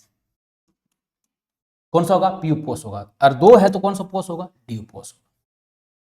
ठीक है, अब अगर आपके पास ये आ गया उपकोष आ गया, तो आप यहाँ पे चुंबकीय क्वांटम संख्या निकालोगे। चुंबकीय क्वांटम संख्या निकालोगे तो आपके पास आ जाएगी कक्षक की संख्या, उस उपकोष में कितने कक्षक है। ठीक है, तो अगर आपको L का मान दे रखा है और M निकालना है ना, तो L से M कैसे निकालोगे, L से M का मान। तो M का मान क्या होता है, M का मान जो होता है वो -L से 0 को शामिल करते हुए +L तक होता है। तो अगर L का मान 0 है तो M का मान भी क्या होगा, 0। यानी कि इसके अंदर केवल एक ही कक्षक होगा और वो कौन सा होगा, 3s होगा। 0 मतलब एक ही संख्या तो मान है तो एक ही कक्षक होगा। इसी प्रकार अगर L का मान 1 है तो M के मान क्या क्या होंगे, -1, 0, +1 होंगे। यानी कि इसके अंदर 1, 2 और 3 कक्षक होंगे। कितने कक्षक होंगे इसमें, 3 कक्षक होंगे। ठीक है, ये उपकोष कौन सा होगा, ये उपकोष होगा आपका 3p। ये कौन सा होगा, 3s। और ये कौन सा होगा, 3d। अच्छा, अगर L का मान 2 है तो सीधी सी बात है उसके लिए M का मान क्या होगा, -2, -1, 0, +1, +2। तो ध्यान से देखिए 1, 2, 3, 4, 1, 5, यानी टोटल कितने कक्षक होंगे इसमें, 5 कक्षक। अब ध्यान से इसमें एक ही संख्यात्मक मान है तो एक कक्षक, तो 3 1 4 4 5, यानी कि टोटल कक्षक कितने होंगे, कुल कक्षक हो गए 9। तो कुल कक्षक कितने होंगे, 9 होंगे। अच्छा डी कक्षक देखो ध्यान से, डी कहां पे, ये रहे डी कितने, 1 2 3 4 1 5, तो डी कक्षक कितने होंगे इसमें, 5 होंगे। तो आंसर कौन सा हो जाएगा हमारा, 1 नंबर क्वेश्चन हो जाएगा। अब ये क्वेश्चन अगर आपने सोल्व कर लिया ना, तो देखो ध्यान से आपको मुख्य क्वांटम संख्या से एल का मान निकालने का निर्धारण आ गया। उपकोष पता करना है तो आप एन से एल निकाल लो, कक्षक पता करना है तो आप एम निकाल लो। ठीक है, अगर आप एन से एल निकालते हो, एल से एम निकालते हो, तो आपको एन से एल पर जाने पर आपको पता चल जाएगा भी कौन कौन से उपकोष हैं, और एम पर जाने पर आप पता चल जाएगा इसके अंदर कितने कक्षक हैं, उनकी संख्या आपको मिल जाएगी, जैसा कि मैंने इस क्वेश्चन में करके आपको दिखाया है। तो इसका आंसर हो जाएगा हमारा 1 नंबर आंसर हो जाएगा। अब नेक्स्ट क्वेश्चन चले, है ना। वैसे आपको पता है ना, कि एस के अंदर केवल एक ही कक्षक होता है, पी के अंदर आपको पता है 3 कक्षक होते हैं, ठीक है, और डी के अंदर आपको पता है कितने कक्षक होते हैं, 5 कक्षक होते हैं। 1 2 3 4 1 1 2 3 4 1 5 डी कक्षक के अंदर ना। आपने इस तरह पढ़ा होगा ना, तो कैसे निकाल दिए हमने बता दिया। क्वेश्चन नंबर 14, सुमिलित कीजिए। आपको एक तरफ क्वांटम नंबर दे रखा है, एक तरफ कक्षक दे रखा है। तो देखो कैसे, अगर n का मान 2 है, l का मान 1 है, n का मान 2 है, l का मान 1 है, तो इसका मतलब ये 2p कक्षक है, यानी कि 4 नंबर हो जाएगा फर्स्ट का। ठीक है, क्योंकि l का मान 1 कौन से उपकोष के लिए होता है, p के लिए होता है। n का मान 4 है, l का मान 0 है, तो l का मान 0 किसके लिए होता है, s उपकोष के लिए। तो ये कौन सा हो गया, 4s, ये हो गया आपके 2p, ये हो गया 4s, 4s यानी कि 3। n का मान 5, l का मान 3, तो देखो l का मान 0 के लिए s उपकोष, 1 के लिए p उपकोष, 2 के लिए d उपकोष, 3 के लिए f उपकोष। तो ये हो जाएगा आपका 5f, यानी कि इसके लिए हो जाएगा 2 नंबर। n का मान 3, l का मान 2, तो ये हो जाएगा आपका 3d, 2 किसके लिए होगा, d के लिए होगा, तो इसका कौन सा हो जाएगा 1 4 3 2 1 4 3 2 1, यानी कि b नंबर इसका आंसर हो जाएगा। ठीक है, ऐसे भी क्वेश्चन आपसे पूछ सकता है, हर लैंग्वेज में हर टाइप से क्वेश्चन हमने इसको दिए हैं। फिर नेक्स्ट क्वेश्चन है, सत्य कथन का चुनाव करके उपयुक्त कूट का चयन कीजिए। ये वापस आपके उसी टाइप से जो है समुच्चय वाले क्वेश्चन पे आ गया। ये आपको स्टेटमेंट दे रखे है ना, ये पहला स्टेटमेंट है, ये दूसरा है, ये तीसरा है, ये चौथा स्टेटमेंट है। क्या करा है, मैक्स बोर्न के अनुसार। अब देखो मैक्स बोर्न ने क्या किया, जो कक्षक है उन कक्षक में जो इलेक्ट्रॉन घनत्व होता है ना, जहां पे इलेक्ट्रॉन के पाए जाने की प्रायिकता होती है, जिसको अपन साई स्क्वायर से लिखते हैं, तो साई स्क्वायर और नाभिक से दूरी यानी कि त्रिज्या r के साथ एक ग्राफ बनाया। किसने बताया है, मैक्स बोर्न ने। ये एनसीईआरटी के अंदर साफ साफ लिखा हुआ है, ये ग्राफ किसने दिए थे, मैक्स बोर्न ने दिए थे। नहीं दे रखे आपने पढ़ा अभी तक, तो आप एनसीईआरटी 11वीं की देखिए, उसमें स्पष्ट लिखा हुआ है। तो मैक्स बोर्न के अनुसार 2s कक्षक है, 2 साई स्क्वायर, साई स्क्वायर क्या होता है, प्रायिकता घनत्व, जहां पे इलेक्ट्रॉन के पाए जाने की संभावना होती है, इलेक्ट्रॉन के पाए जाने की प्रायिकता अधिकतम होती है, जिसको अपन कक्षक कहते हैं, है ना। साई स्क्वायर और नाभिक से बढ़ती दूरी के साथ तरंग फलन अगर बनाया जाए, वेव फंक्शन ग्राफ बनाया जाए, तो उसमें कोई लघु अधिकतम स्मॉल मैक्सिमा प्राप्त नहीं होता। किसके लिए, 2s के लिए। कौन कह रहा है, मैक्सवेल। तो ध्यान से अगर अपन देखें, मैक्सवेल के अनुसार अगर मैं ग्राफ बनाऊं, ठीक है, किस किस के लिए ग्राफ बनाऊं मैं, प्रायिकता घनत्व साई स्क्वायर और त्रिज्या r, सबसे पहले 1s के लिए बनाऊं, और फिर वही ग्राफ में जो है वो बनाऊं किसके लिए, 2s के लिए बनाऊं, प्रायिकता घनत्व साई स्क्वायर और त्रिज्या r के बीच में 2s के लिए बनाऊं। तो 1s में क्या होता है कि ग्राफ इस प्रकार से प्राप्त होता है, देखो इस टाइप से ग्राफ प्राप्त होता है ना। नाभिक के पास इलेक्ट्रॉन के पाए जाने की संभावना सबसे ज्यादा होती है, और जैसे जैसे नाभिक से दूरी बढ़ती है वैसे वैसे इलेक्ट्रॉन के पाए जाने की संभावना 0 हो जाती है, जिसको अपन नोड कहते हैं। ग्राफ ऐसे होता है, ठीक है। तो ये देखो, ये नाभिक के पास यहां प्रायिकता घनत्व सबसे ज्यादा है, और जैसे ही नाभिक से दूर चले जाते हैं प्रायिकता घनत्व क्या हो जाता है, 0 हो जाता है। ये किसके लिए, 1s के लिए। अगर 2s के लिए देखें, 2s के लिए अगर देखें तो 2s के लिए वही सेम बात है, नाभिक के पास तो घनत्व अधिकतम होता ही होता है, लेकिन जैसे ही नाभिक से दूर जाते हैं तो एक बार थोड़ा सा घनत्व बढ़ता है, फिर वापस क्या हो जाता है, 0 हो जाता है। तो 2s के लिए ये देखो ध्यान से, यहां पर एक स्मॉल मैक्सिमम प्राप्त होता है, और ये कह रहा है कि कोई लघु अधिकतम स्मॉल मैक्सिमा प्राप्त नहीं होता। तो ये बात तो क्या हो गई, गलत हो गई, है ना। 2s के लिए एक स्मॉल मैक्सिमा प्राप्त होता है। ये ग्राफ एनसीईआरटी के अंदर दे रखे, इनको अच्छी तरह आप पढ़े, ठीक है। ग्राफ किस किस के बीच में, साई स्क्वायर और r, प्रायिकता घनत्व और नाभिक से बढ़ती दूरी के बीच में ग्राफ है। किसने दिए थे, मैक्स बोर्न ने दिए थे। तो ये कथन क्या हो गया, गलत हो गया। दूसरा कह रहा है एस कक्षक, हाँ अपन ये कह सकते हैं कि 1s के लिए देखो कोई स्मॉल मैक्सिमा नहीं है, लेकिन 2s के लिए कितना है, 1 है। 3s के लिए कितने आ जाएंगे, 2 आ जाएंगे, क्योंकि जैसे जैसे नाभिक से दूर जाएंगे तो इलेक्ट्रॉन घनत्व एक बार तो 1s के पास था, फिर 0 हो जाएगा, फिर घनत्व वापस क्या करेगा, बढ़ेगा, 2s जहां पे कक्षक आएगा फिर वापस क्या करेगा, घट के 0 हो जाएगा। एस कक्षक गोलाकार होते हैं, बिल्कुल सही बात है, गोलाकार और सममितीय होते हैं, बिल्कुल सही बात है, और अदिशात्मक होते हैं, यानी कि उनकी कोई दिशा नहीं होती है, तो ये बिल्कुल सही बात है। एस कक्षक इस प्रकार से गोलाकार होते हैं, इनका त्रिविमीय विन्यास जो है कोई निश्चित नहीं होता है। फिर कह रहा है पी कक्षक डंबलाकार होते हैं, बिल्कुल सही बात है, पी कक्षक अपन इस टाइप से बनाते हैं, डंबलाकार होते हैं और दिशात्मक होते हैं, बिल्कुल सही बात है ना। अगर पी एक्स है तो इस टाइप से मिलेंगे, पी वाई है तो इस टाइप से मिलेंगे, पी जेड है तो आपको इस टाइप से मिलेंगे, तो इनकी दिशा निर्धारण होता, तो बिल्कुल सही बात है। ये कैसे होते हैं, दिशात्मक होते हैं, तो ये भी सही है और ये भी सही है। सभी डी कक्षक द्विविध डंबलाकार होते हैं, है ना, गलत बात है। अगर डी कक्षक पे ध्यान दें अपन तो ध्यान से देखिए, अगर बात करें डी कक्षक की तो डी कक्षक आपको पता है कि 5 प्रकार के होते हैं, कौन कौन से, d x y, d y z, d z x, d x square y square और डी जेड स्क्वायर। ठीक है, अगर हम देखें तो ये जो पहले वाले जो 4 कक्षक है ना, इनमें 2-2 डंबल होते हैं इस टाइप से, एक ऐसे एक ऐसे, ये द्विविध डंबलाकार है। लेकिन डी जेड स्क्वायर आपको पता है कि ये द्विविध डंबलाकार नहीं होकर के ये इस टाइप से होता है, ये डंबलाकार होता है केवल, इसकी आकृति जो है इनसे अलग होती है। तो मैं ये कह सकता हूं कि इनकी 4 की आकृति सेम होती है और इसकी आकृति क्या होती है, अलग होती है। ठीक है, तो सभी द्विविध डंबलाकार होते हैं क्या, सभी डी कक्षक द्विविध डंबलाकार नहीं होते हैं, केवल 4 होते हैं। ठीक है, और समभ्रंश, समभ्रंश मतलब समान ऊर्जा के होते हैं। हाँ, ये बात सही है कि एक ही उपकोष के जितने भी कक्षक होते हैं ना, वो सारे क्या होते हैं, समान ऊर्जा के होते हैं, इसलिए इनको समभ्रंश कक्षक कहा जाता है। जैसे पी उपकोष की बात करें तो पी उपकोष में 3 कक्षक है, p x, p y, p z, तीनों समान ऊर्जा के होते हैं। ठीक है, और पी में तीनों की आकृति भी क्या होती है, सेम होती है। लेकिन डी के अंदर जो 5 जो डी कक्षक है ना, कौन कौन से, ये वाले जो 5 डी कक्षक है, इनमें पहले 4 की आकृति तो सेम होती है, द्विविध डंबलाकार होती है, लेकिन जो डी जेड स्क्वायर जो है इसकी आकृति इनके समान नहीं होती। तो अपन ये कह सकते हैं कि इनकी आकृति समान नहीं होती, लेकिन 5 की ऊर्जा समान होती है, इसलिए इनको समभ्रंश सिनर्जेटिक ऑर्बिट कहा जाता है। ठीक है, तो एक उपकोष में सभी कक्षों की ऊर्जा क्या होती है, समान होती है। तो ये बात तो सही है कि समभ्रंश होते हैं, ये बात तो बिल्कुल सही है, लेकिन ये बात क्या है इसकी, गलत है। तो हमारा पूछ रहा है कि सत्य कथन कौन कौन से हैं, तो देखो सत्य कथन तो एक तो हो गया अपना, दूसरा एक हो गया अपना, तीसरा, 2 और 3, यानी कि इसका हो जाएगा बी नंबर ऑप्शन हो जाएगा। तो ऐसे अपने को क्वेश्चंस की तैयारी करके जाना है।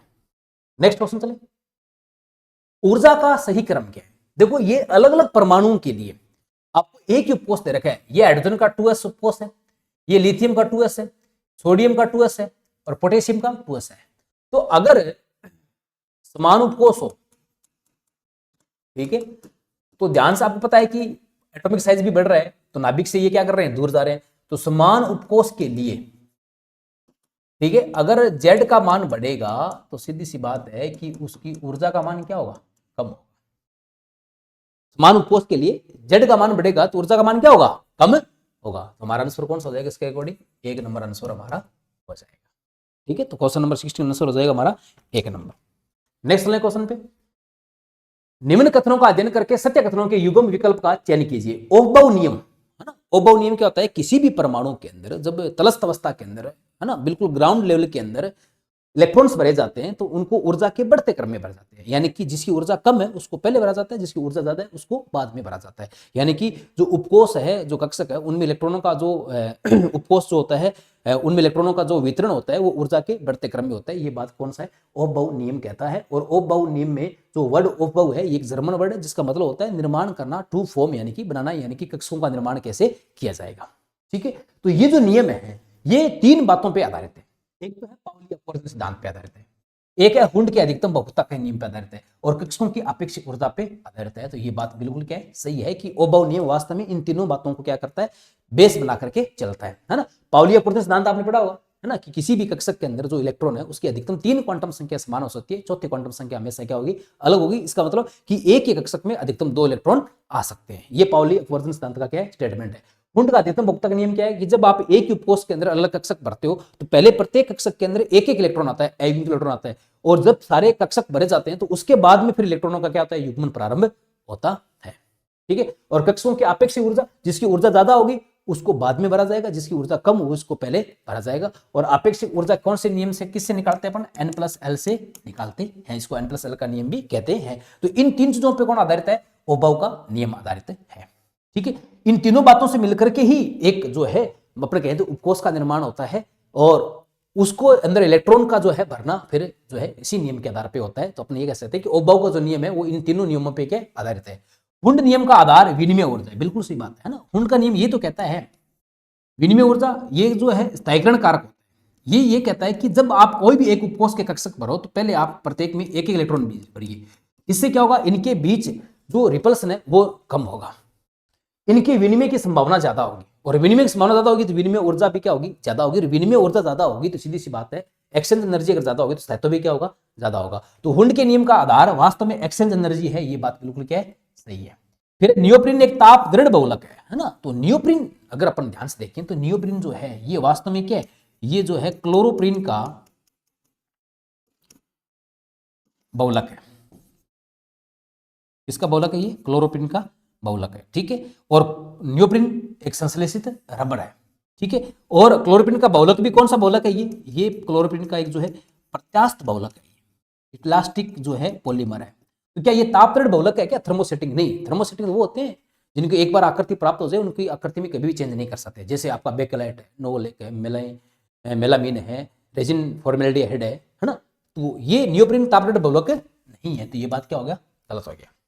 टेफ्लॉन श्रृंखलावर्ती का उदाहरण है, बिल्कुल सही बात है, टेफ्लॉन है ना, जिसमें एक इकाई क्या होती है इसकी, टेट्राफ्लोर, ये एक इकाई।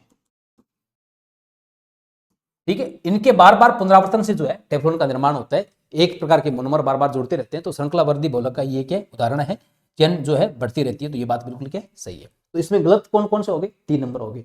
तो सत्य कथन कौन कौन से, 1, 2 और 4, 1, 2 और 4 यानी कि C नंबर ऑप्शन हो जाएगा। तो ये चीज अपने को ध्यान में रखनी है। तो हुंड के जो नियम है ना, इन पे चर्चा आपको अच्छी तरह करानी चाहिए। इन पे क्वेश्चन भी कैसा होगा, आगे भी और भी क्वेश्चन आएंगे, उन पे भी अपन चर्चा करते हैं। फिर क्वेश्चन नंबर 18, अर्धपूरित और पूर्णपूरित उपकोषों के स्थायित्व का कारण क्या है। जो अर्ध भरे होते हैं या पूर्ण भरे जो कोष होते हैं उनका स्थायित्व अधिकतम होता है, उसका कारण क्या है। इलेक्ट्रॉनों का सममित वितरण, सिमेट्रिकल डिस्ट्रीब्यूशन ऑफ इलेक्ट्रॉन्स, बिल्कुल सी बात है। अगर किसी भी यौगिक की या कोई भी जो पदार्थ है उसकी अगर सममित आकृति है तो सीधी सी बात है उसका स्थायित्व ज्यादा होता है, क्योंकि उसके अंदर जो है अपन कहें तो जो वेरिएशन वो कम होते हैं। ठीक है, रिपल्सन कम होते हैं, इस वजह से उसका स्थायित्व क्या करता है, बढ़ता है। तो अगर इलेक्ट्रॉनों का सममित वितरण है ना, सममित वितरण है मतलब कि अगर अर्धपूरित भरे हुए हैं जैसे ये है, इसमें सममितता है, ये सारे, तो इनमें न्यूनतम प्रतिकर्षण होगा, अधिकतम न्यूनतम प्रतिकर्षण होगा इनमें, और अधिकतम विनिमय की संभावना होगी। जैसे ये पहला इलेक्ट्रॉन है तो इसकी विनिमय की संभावना 1, 2, 3, 4 होगी, तो विनिमय ऊर्जा के लिए क्या होगी, ज्यादा होगी। दूसरे के लिए बात करें तो 3 के लिए होगी, तीसरे के लिए 2 होगी, चौथे के लिए 1 होगी, ऐसे है ना। तो ये ध्यान रखना है।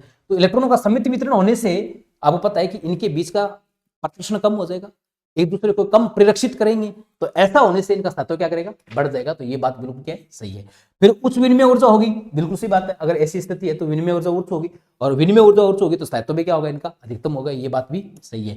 इलेक्ट्रॉनों का आपेक्षिक रूप से कम प्रेरक्षण है, इलेक्ट्रॉन एक दूसरे को जो है ये क्या करेंगे, कम प्रेरक्षित करेंगे, तो ये बात भी बिल्कुल सही है। कम प्रेषित करेंगे तो इनके बीच में अनुनय क्रिया कम होगी, अनुनय क्रिया कम होगी तो प्रतिकर्षण कम होगा, प्रतिकर्षण कम होगा तो इनकी एनर्जी कम होगी, एनर्जी कम होगी तो स्थायित्व क्या होगा, ज्यादा होगा।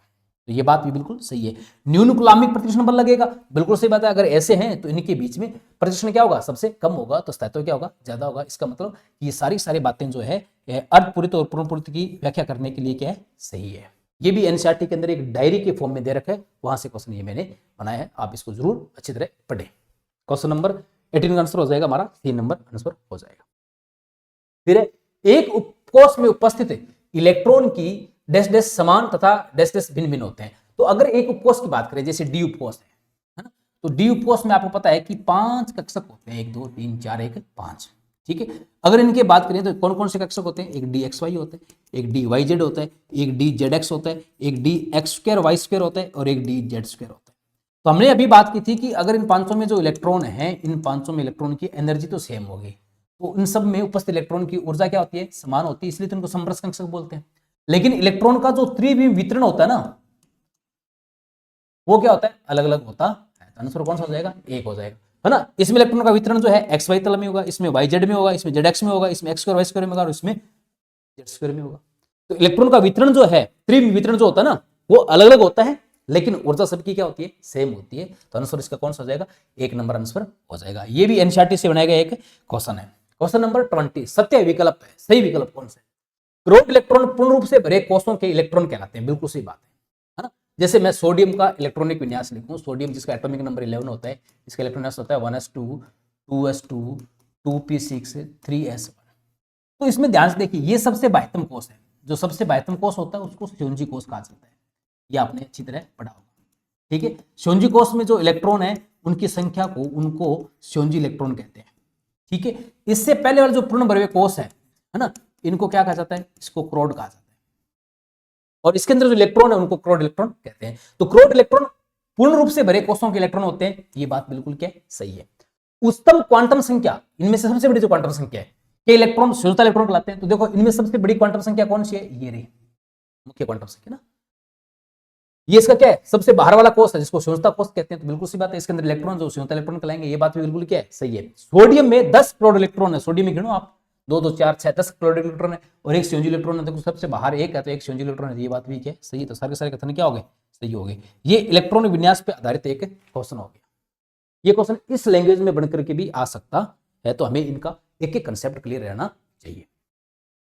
क्वेश्चन नंबर 21, 4 pz कक्षक हेतु क्रमशः मुख्य क्वांटम संख्या, द्विवंशी क्वांटम संख्या और चुंबकीय क्वांटम संख्या कौन कौन सी है। तो अगर बात करें 4 pz के लिए, है ना, तो आपको पता है कि जो p उपकोष होता है, p उपकोष होता है, उसके लिए अगर चर्चा करें तो l का मान 1 होता है। अगर l का मान 1 है तो m का मान क्या होंगे, -1 और 0 + 1 होगा।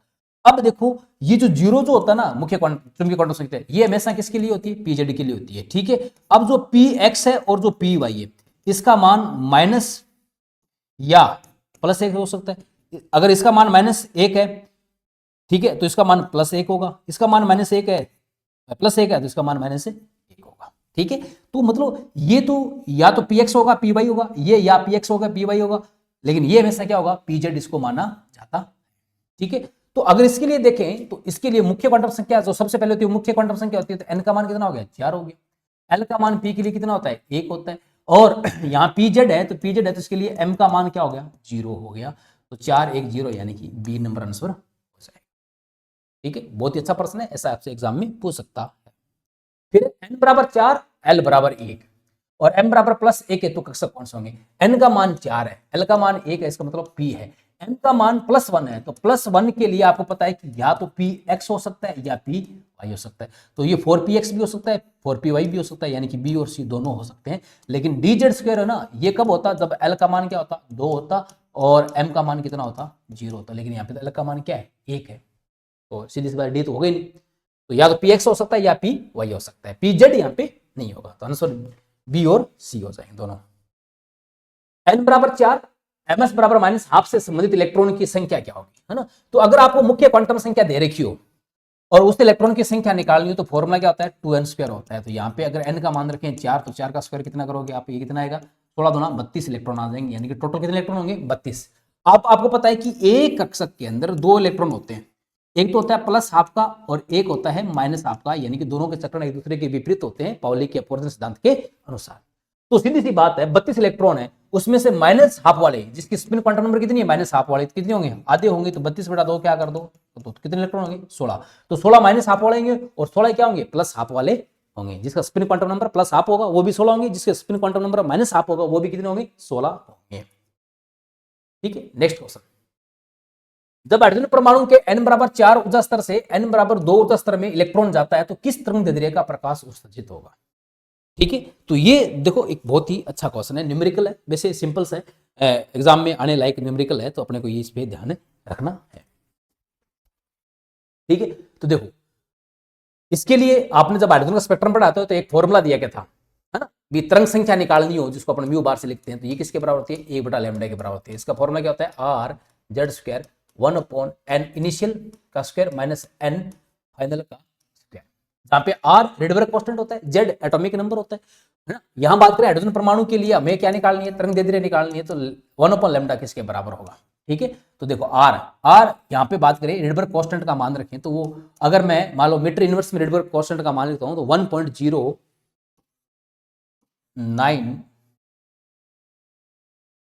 एक मिनट 677 इंटू 10 की पावर 7 1 अपॉन n1 का मान कितना हो जाएगा 2 स्क्वायर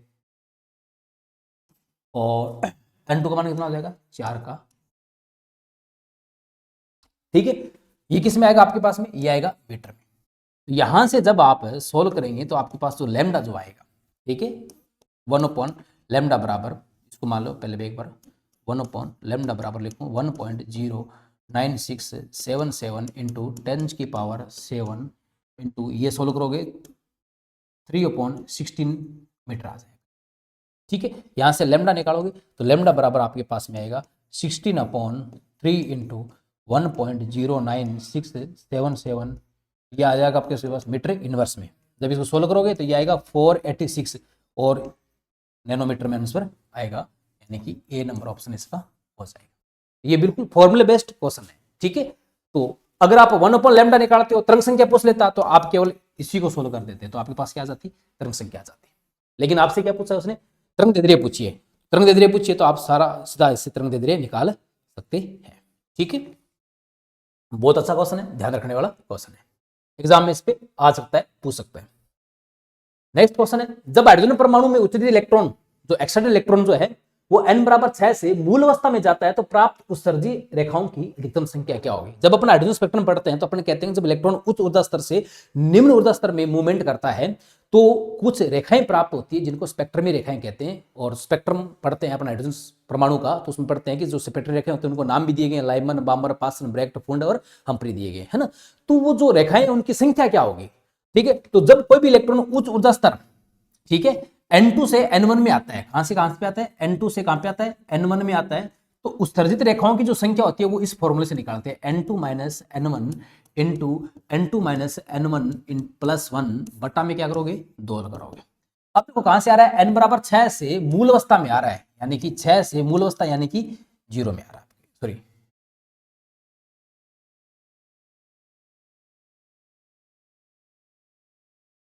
ठीक है, इंटू N2 6 माइनस 0 प्लस 1 बटा में क्या करोगे 2, तो ये 6 में 0 गए 6 गुणा 6 में से 1 बच गए 5 बटा में 2 यानी कि 30 बटा 2 यानी कितने आ जाएंगे आपके 15, रेखाएं कितनी आएगी 15 आएगी।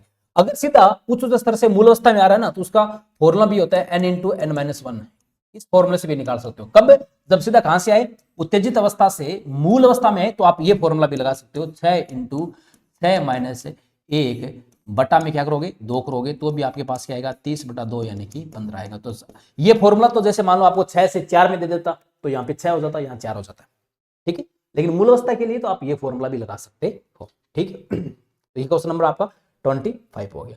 नेक्स्ट 26 नंबर क्वेश्चन, बहुत ही अच्छा क्वेश्चन है, ठीक है। अच्छा हाँ, इसमें देखो वैसे स्पेक्ट्रम पे आगे क्वेश्चन तो अपने आ ही जाएंगे, अपना वहां चर्चा कर लेंगे, है ना। जैसे भी अपन से आपसे ये पूछ ले कि लाइमन श्रेणी कब प्राप्त होती है, बामर कब प्राप्त होती है, ब्रैक्ट कब प्राप्त होती है, लाइमन, बामर, पासन, ब्रैक्ट और फुंड, ठीक है, ये कब प्राप्त होती है। तो अगर देखें जब इलेक्ट्रॉन, ठीक है, कहां से कहां पे जाए, ठीक है, N1 इसका मान 1 होता है, इसके लिए N1 का मान 2 होता है, लाइमन बामर के लिए 2, लाइमन बामर पासन के लिए 3 होता है और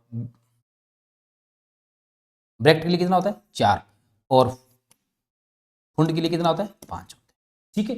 अब इसके लिए N2 क्या होगा, है ना बी, तो इसके लिए N2 होगा 2 3 4, है ना, कहीं से भी आ सकता है, 2 से 1 में आ सकता है। अगर 2 से 1 में आएगा तो पहली रेखा प्राप्त होगी, 3 से 2 में आएगा दूसरी रेखा प्राप्त होगी।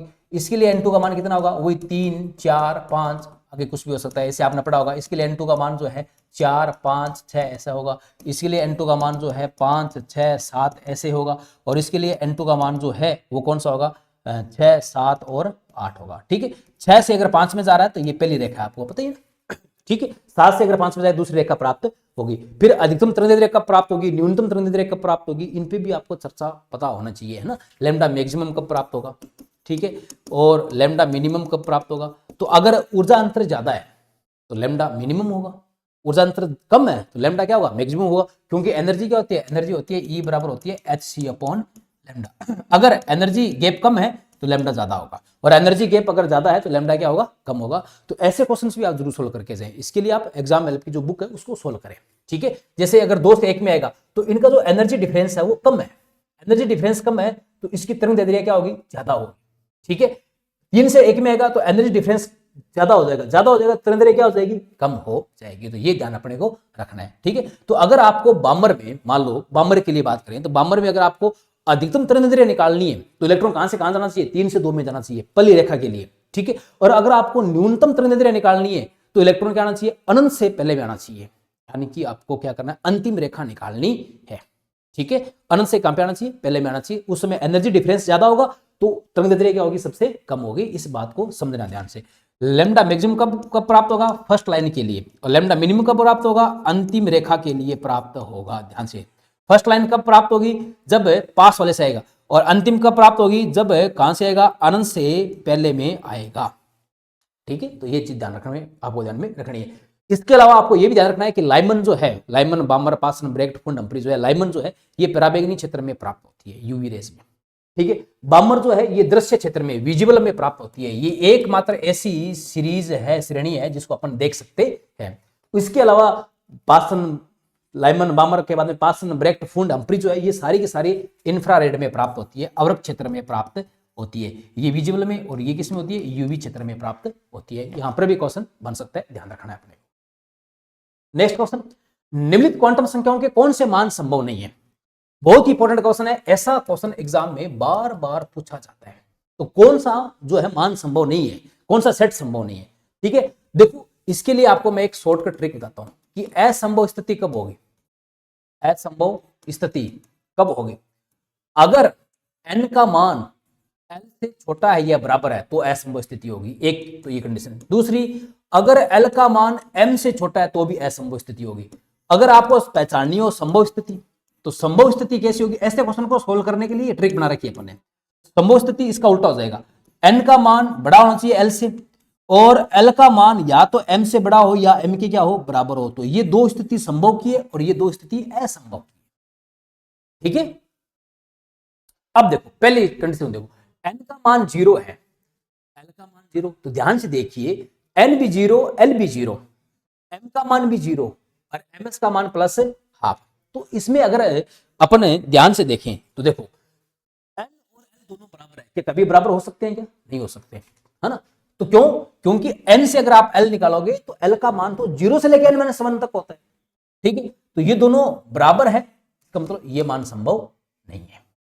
n का मान 1, l का मान 0 होगा, बिल्कुल सही बात है, l n से हमेशा छोटा होगा, और l का मान 0 तो m का मान 0 हो सकता है, बिल्कुल सही बात है। n और l बराबर हो सकते हैं लेकिन l बड़ा होगा, छोटा कभी नहीं होगा। तो ये बात भी क्या है, ये भी सही है, ये भी सही है, और ये भी क्या सही है, और ये तो प्लस हाफ या माइनस हाफ होती है, तो ये बात तो क्या सही है। n का मान 1 है तो l का मान 1 होगा क्या, कभी नहीं होगा, दोनों बराबर कभी भी नहीं हो सकते। तो ये कथन क्या हो गया, संभव हो गया। अच्छा l का मान 1 है तो m का मान 0 हो सकता है ना, -1 0 +1 हो सकता है, तो ये बात तो क्या सही है, लेकिन ये गलत होगी। n का मान 2 है तो l का मान 1 हो सकता है, बिल्कुल सही बात है, n बड़ा होगा तो l छोटा होगा, ये बात सही है। और l का मान 1 है तो m का मान 0 हो सकता है ना, -1 0 +1 हो सकता है, तो ये बात भी सही है, तो ये भी संभव हो गया, ठीक है। तो ये संभव नहीं है, ये संभव नहीं है। n का मान 3 l का मान 3, तो ये भी गलत हो गया, दोनों बराबर नहीं हो सकते, ठीक है। और m चुंबकीय क्वांटम संख्या l का मान 3 है तो m का मान -3 हो सकता है, ठीक है, लेकिन ये संभव नहीं है, तो ये भी गलत हो गया। n का मान 3 l का मान 1 हो सकता है, l का मान 1 हो तो m का मान 0 हो सकता है, ये भी बात बिल्कुल क्या है, सही है। तो ये तीनों स्टेटमेंट क्या है, सही है।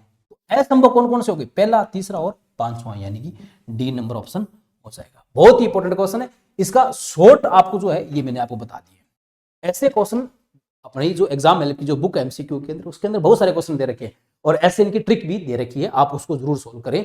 ऐसा क्वेश्चन एग्जाम में एक पक्का आता है। क्वेश्चन नंबर 27, 6 इलेक्ट्रॉनों की क्वांटम संख्या दी गई है, इन्हें ऊर्जा के बढ़ते क्रम में लिखिए।